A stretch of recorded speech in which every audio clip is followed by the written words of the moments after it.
आरोग्य विभागामधील 3,200 कोटींच्या कामांना स्थगितीची शक्यता आहे। आरोग्य विभागामधील 3,200 कोटी रुपयांच्या कामांना फडणवीसांनी स्थगिती दिल्याची शक्यता आहे, चर्चा आहे।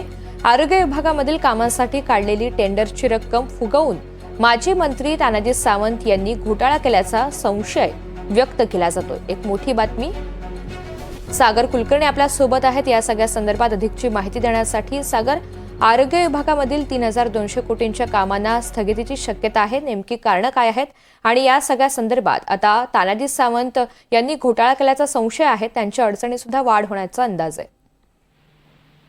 वास्तविकतेत आरोग्य विभागाच्या वतीने निवडणुकीच्या आधी अनेक ठिकाणी अनेक गोष्टींची खरेदी ही करण्यात आली आणि मुळात ती खरेदीचा दर हा अतिरिक्त असल्याची एक शक्यता आहे। दुसरीकडे आरोग्य विभागाच्या अंतर्गत येणाऱ्या हॉस्पिटलचे स्वच्छता राखण्यासाठीचे जे टेंडर्स होते त्याच्यामध्ये सुद्धा काही रक्कम फुगवून वाढवण्यात आल्या होत्या असं निदर्शनास प्राथमिकरित्या येत आहे। यामुळे या संबंधित सगळ्या गोष्टींना तुर्तास स्थगिती देण्यात आलेली आहे। नेमकी ही रक्कम वाढवण्यात आली का, टेंडर फुगवण्यात आले का, याची आता चौकशी सुद्धा होईल।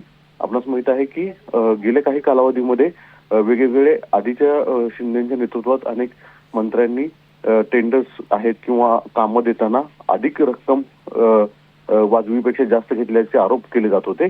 कदाचित त्यातूनच अशा स्वरूपाची एक शक्यता चौकशीची आहे ती लावण्यात येण्याची अंदाज वर्तवला जातोय। तुर्तास तरी या संबंधित सगळ्या ज्या खरेदी आहेत आणि ज्या टेंडर्स प्रक्रिया आहेत त्याला स्थगिती दिलेली आहे। मुख्यमंत्री देवेंद्र फडणवीसांनी जी भूमिका मांडलेली आहे की अतिरिक्त कुठेही विनाकारण पैसा खर्च होणं योग्य नाही आणि कोणतेही करप्शन व्हायला नकोय।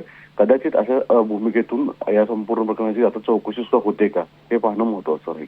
निश्चित, धन्यवाद सविस्तर माहितीसाठी।